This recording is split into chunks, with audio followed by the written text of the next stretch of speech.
Let's speak now on the line with the managing editor of the Swaziland News, Zweli Martin Dlamini. Zweli, thanks very much indeed for joining us. This list, this Terrorism Suppression Act, how did you end up on this list? Thank you, Peter. Thank you for having me. It's been a long time, Peter, since the government of eSwatini and the Kingdom of Swaziland have been trying to suppress the voices of the people. And this Swaziland News has been seen as a very critical voice that is intensifying the calls for democratic reforms in eSwatini. So if you can recall, they started by taking this publication to court here in South Africa. And it seems their efforts are failing, and they decided now to criminalize it, they declared as a terrorist entity, including myself. What is more surprising, Peter, is because a series of events since this thing started, they've been trying, they have been tortured by the police, they question about articles that are seen as critical against King Mswati. And now they've released the legal notice declaring a publication of its editor as a terrorist. But I'm not surprised, Peter. As a journalist, this thing is not new in dictatorship states where you find government such as this one of eSwatini, where it is undemocratic, declaring the voice of the people, the journalists as terrorists. Facilitating terrorism is quite a serious allegation. Did they tell you exactly what you did that is so much of a problem for them, or what you wrote that is inciting knowingly acts of terror? That is more surprising, Peter, because in terms of the principles of natural justice, you cannot just conclude or use your legal opinion that this one or this one is a terrorist. At least that person must be heard before a decision could be taken. But in this country of eSwatini, they just take decisions based on legal opinion. I'm not even aware how they reached that conclusion.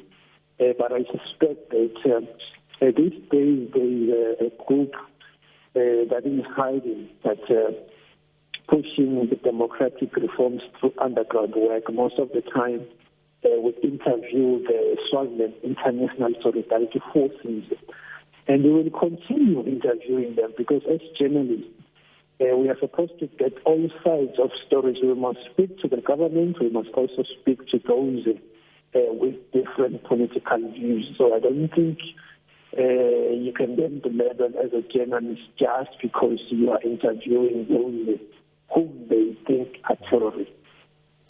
What kind of stories have you found that raised the ire of the authorities there, and maybe even the palace? You will understand, Peter, that eSwatini is ruled by an absolute monarch. So the media is restricted from criticizing or holding Mswati accountable. That's that they don't want other stories to be published. So you find yourself in their black books because they don't want you to publish the things that they don't want to reach the public domain. So in this case, there are a series of articles that we have published against Mswati. And he has demonstrated that he is not happy with some of these articles by trying to suppress the editor, by trying to arrest the editor, unleashing soldiers to torture the editor, to look for the editor, unleashing the police to torture me. And so this is not a surprise because, as you mentioned earlier, it's been a long time since they started. So what does it mean for you as a named person under the Suppression of Terrorism Act? Does this mean that if they see you, you'll be arrested on sight and arrested for terrorism? Peter, I have a strong legal team, Peter. Immediately after receiving this document, I forwarded it to the head of the legal team, Mr.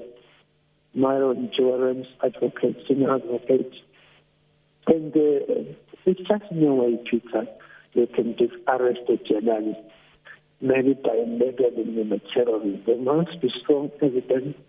They must subject themselves in a court of law and explain how they reached that conclusion. So I am not afraid, Peter, as mentioned earlier, we will continue publishing critical articles. Zweli News is a member of the Press Council in South Africa. If anyone will not help you with what we publish, we must follow the law.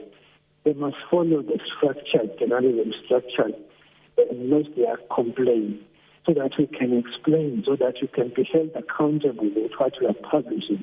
It's as simple as that. Don't just wake up in the morning and say this one is a terrorist, this journalist is a terrorist. No. Journalism is not a crime, Peter. All right, so this is a case that's specific to you, but when I read the 2022 Reporters Without Borders Press Freedom Index, eSwatini is 131 out of 180 countries, which means it's in the worst third offenders in terms of press freedom in the world. Is this something that's happening generally to journalists and reporters who might be writing things that the authorities don't like? Yes, Peter, many journalists in Swaziland have been a victim.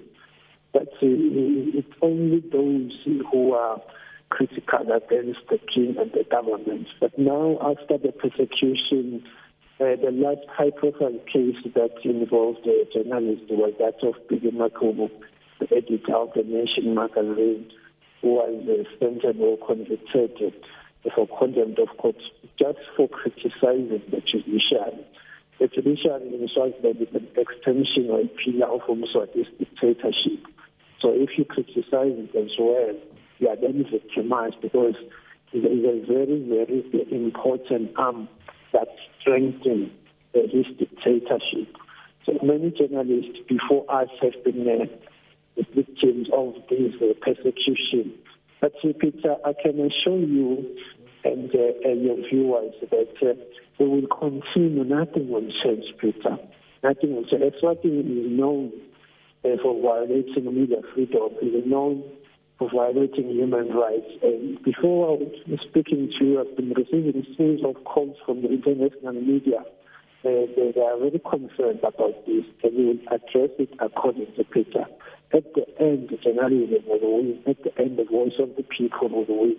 At the end, the people of Eswatini will be free. How far up does you think this goes? I mean, this order has been signed by the Prime Minister, but do you think that this might be coming as high up as the palace itself and the king? Can you repeat your question, Peter? I was just saying that this order, placing you on this list of people recognized as facilitating terrorism, it's signed by the Prime Minister, but do you think that its origins come from higher above? Yes, of course, Peter. Such orders normally come from Umswati. These days, Umswati has been frustrated. You are unable to fly to other countries. Since security is under threat. And we think the way we publish the stories, we are setting them against the people. We are inside, according to him or his or the trusted servant, we are inciting the people to rebel against him. As you might be aware, last year there was a political unrest. And if you follow the trend, you will understand that the people were empowered with information. They then realized that the Eswatini is facing a leadership crisis. They want democracy. So by declaring this publication and its editor as a terrorist, it's just trying to brand it so that it can tarnish its image internationally, so that everything that we publish can be seen as supporting terrorism. Have the authorities challenged you, saying that what you're writing is not true, or is it just that they don't like what you're writing? As you mentioned, Peter, I have a case with eSwatini. It's supposed to be heard by the High Court in Mpumalanga in August. And I'm surprised that eSwatini can then rush to declare publication that he took to court using his government. Then he declared this publication as a terrorist. Imagine, Peter, we are yet to appear in court, so always complaining about some articles, critical articles against you. And now they've released a legal notice declaring the publication and this editor as terrorist. So there is no formal complaint that was directed to us about this article, except for the court case that is pending. Zweli Martin Dlamini, we're going to have to leave it there. Thanks very much indeed for joining us. Stay safe, my brother. Thank you.